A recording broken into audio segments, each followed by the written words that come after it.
Well, well, well, can this skin be saved? So, of course, the new Mordekaiser skin, by all definitions, is a legendary skin, and therefore, the skin is getting new voice lines. Now, I haven't seen the voice lines yet, but I saw a clip where Mordekaiser mentioned that the Noxii tribes are somehow related to the Rakor, which is, of course, Mount Dargon, and that got me excited. And I realized that, sure, this skin is not exactly what I was looking for. It is not exactly what most people were looking for. But it is based on lore, and so maybe there is hidden gold. And so today we are going through all the voice lines and we're gonna dig out the lore, and I'm gonna hope that this skin will be, well, I don't want to say salvaged, because that would be very ambitious. You are no gods. I will strike you down.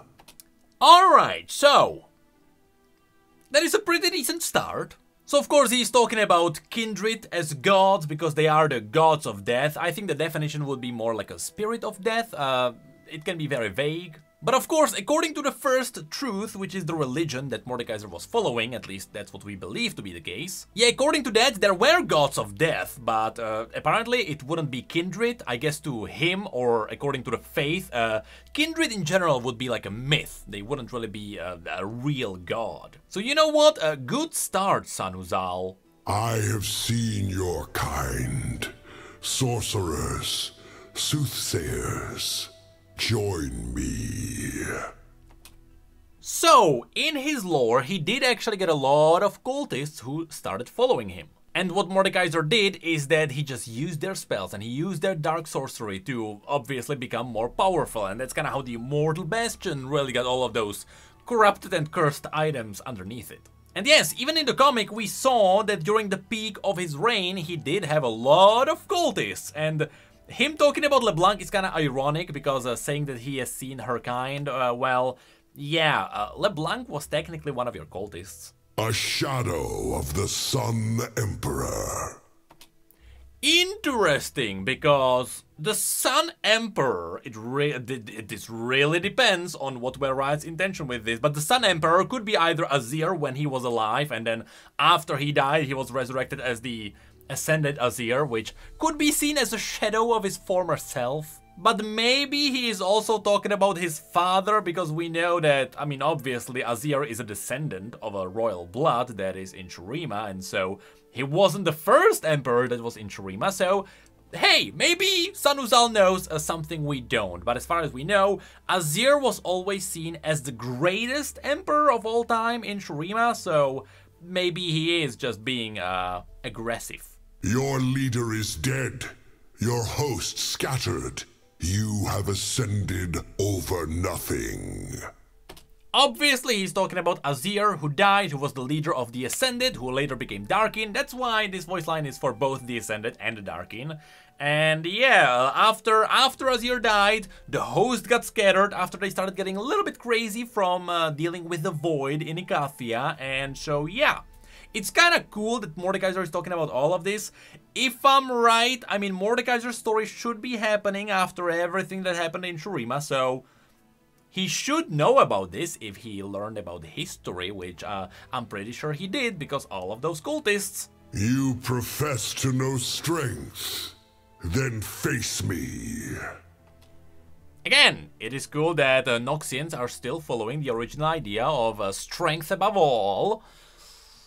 But partially that is because of the Triforix, which actually, you know what, the Triforix is based on the 3 primal barbarian tribes in the old Noxii lands, or whatever they call it. They have different names for it, every single new champion. But yes, one of the tribes during the age of Sahn-Uzal actually revered strength, so you know what, this makes sense. The Sun Disk was no salvation.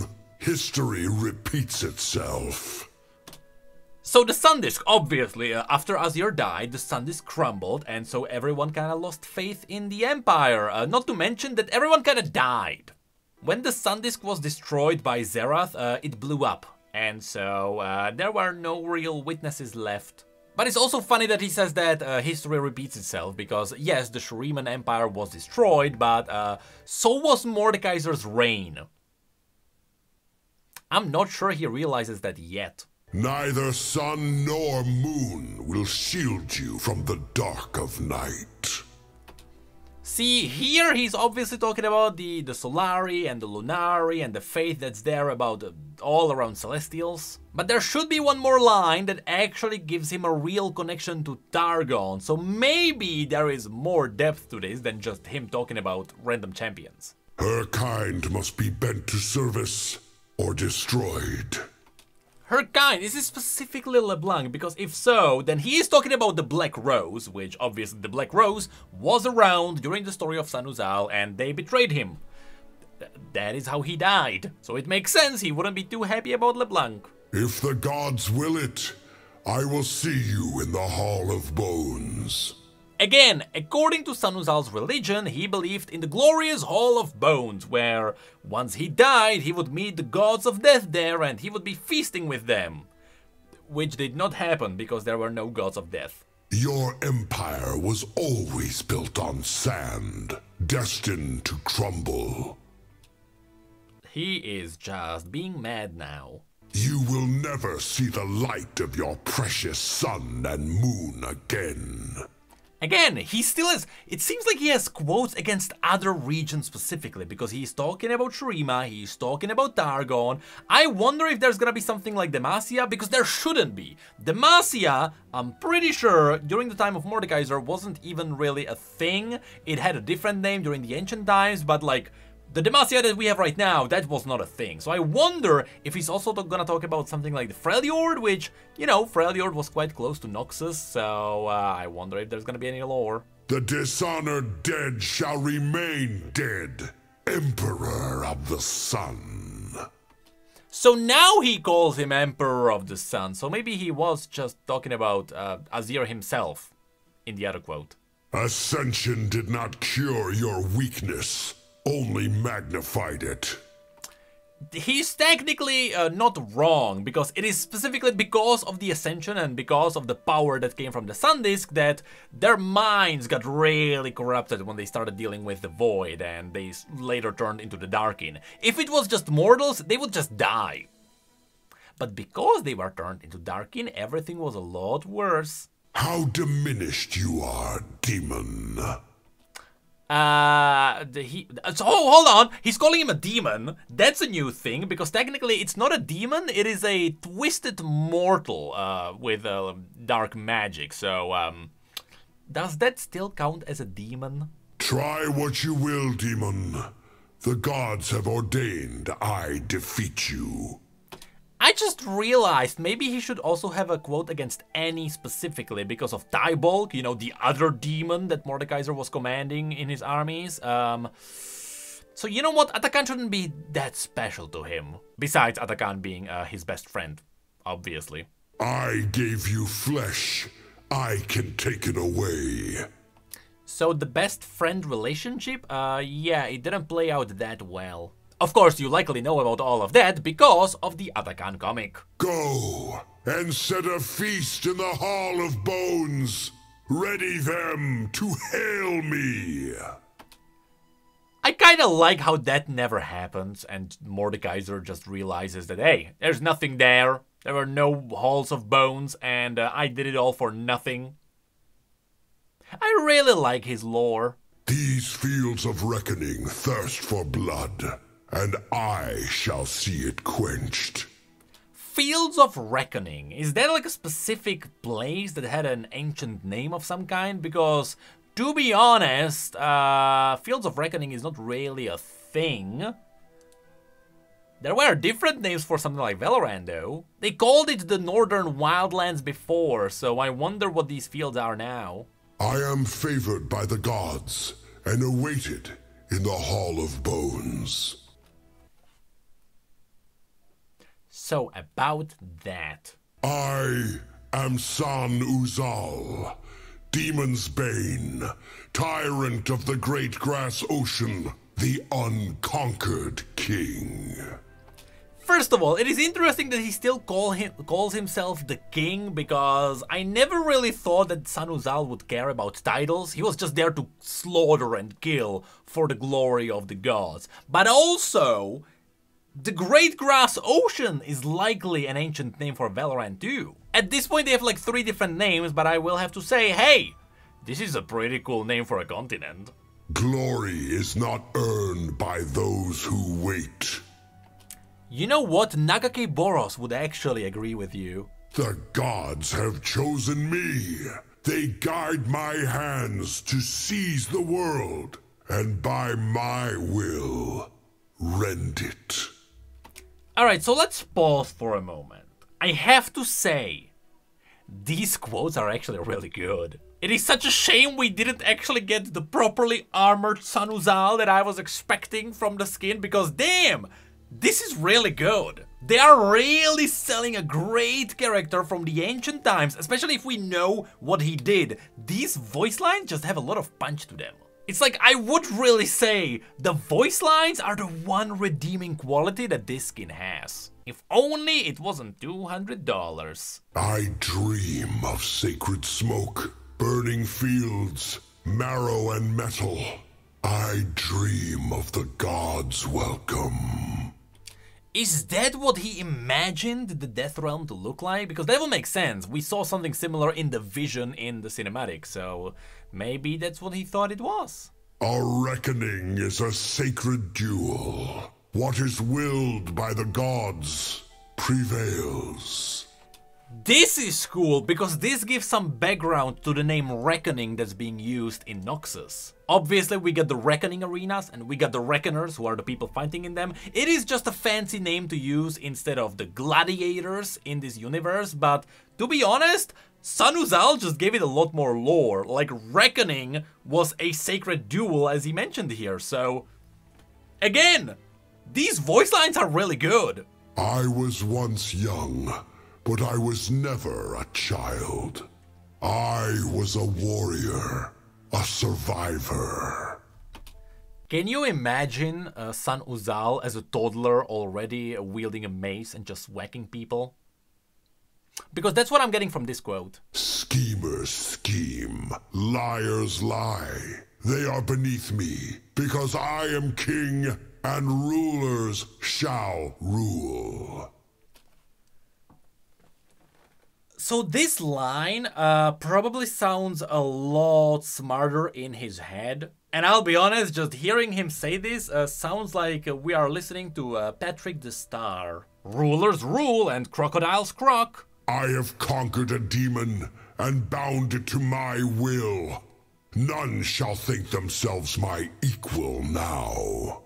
So he is talking about Atakan, but again, he could also mention Tybulk. Come on, Tybulk is the lot cooler demon that you have. I am the great Sahn-Uzal. My deeds name me.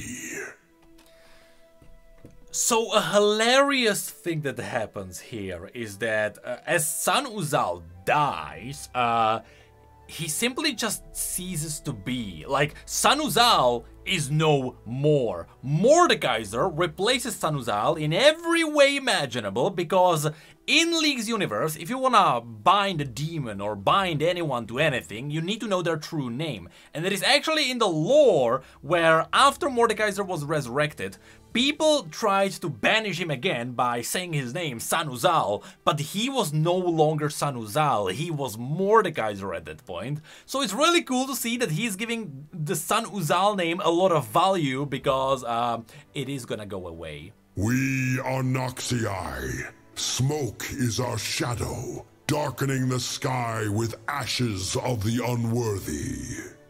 I just realized, in the ancient time, it wasn't Noxus, it was Noxii. And it's funny to see that it is Noxii, and later it becomes Nox Us. Do you think that was intended? Long ago, the Record shunned us as people of the darkness. They called us the Noxii. Okay, cool. So this was the line that I was looking for. So first of all, the Noxii name seems to come from Targon, which is interesting. At least it has some kind of a value there. Maybe it means something, I don't know. Again, with darkness, who cares really? What's important is that Rakor shunned them, which means that in one way or another, the Noxians originate from Targon. Or maybe the Noxians originally tried to appeal to Targon and they tried to team up with the Rakor or something like that, but they were shunned away, so there is some kind of history there. We still have no idea what happened though. I am Sahn-Uzal, conqueror of conquerors, tyrant of tyrants. And crocodiles, Croc? If I wished to take your wares, you could not stop me. You wouldn't take my wares anyway. I have pants. You don't wear those. If you believe you are safe, you are a fool. The gods spared you for now. I like these. I like that he has an interaction for an ultimate where he doesn't kill the enemy. That is actually really cool, and that is a signal of quality. I did not expect that. Once more, I water this earth with blood. I conquer all. Again, I really like these voice lines. It just shows you the lore. It just shows you the Sahn-Uzal character. These voice lines are so good. Gosh darn it, $200. Rot with your false gods. Damn it, these are so good. Sing of me to the gods in death. Sing my name so the gods may hear. Again, it is so funny as some of these lines because, yeah, his name will be forgotten. He will be known as Mordekaiser, though. There are more lands to conquer. Yeah, such as like Freljord and Demacia. Are you gonna have lines against those? I don't think so. This is not the Hall of Bones.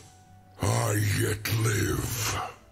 I liked it. I like how in his voice he just sounds mad, which is exactly what I would imagine. This voice, I don't know who wrote these voice lines because these are so good. Again, these are so good! I don't know if I should feel disappointed or mad. Or amazed, actually. A duel, then. To the Reckoning Fields. Oh, the Reckoning Fields are the fields that he has in the Ultimate. It makes sense. Mine is a kingdom of sacrifice and blood. Interesting, because Ambassa actually proposed that there would be a fourth principle in Noxus, which would be sacrifice. Was she onto something? None rush me. The strong eat, the weak starve. This is the first truth. Oh, he actually drops the religion here. Is this like their motto? Because that's cool. Drake hounds lose no sleep over the bleating of sheep. First of all, I like how it rhymes, but also Drake hounds, it's kind of cool that even in those ancient times, they still knew about them and I guess they used them. Bodies decay, fields burn, legends are eternal. These are just so badass. That's like really all I'm getting from this. Like all of these lines are so good, they're so badass. It feels like powerful Mordekaiser, who may be just ever so slightly naked. True power does not need a reason. Every land is my home. Every land is mine. At this time, wasn't Kamavor like a really powerful nation? I wonder what would happen if Mordekaiser ever got onto Kamavor. He would not have a great time against those dragons. Fight, you will lose. Time for your reckoning. Fall in line. Again, time for your reckoning. You know, with reckoning being like a sacred jewel, as he called it, all of this makes sense now. I really like the lore behind this. Your fate is to break. Face your king. Grovel before me.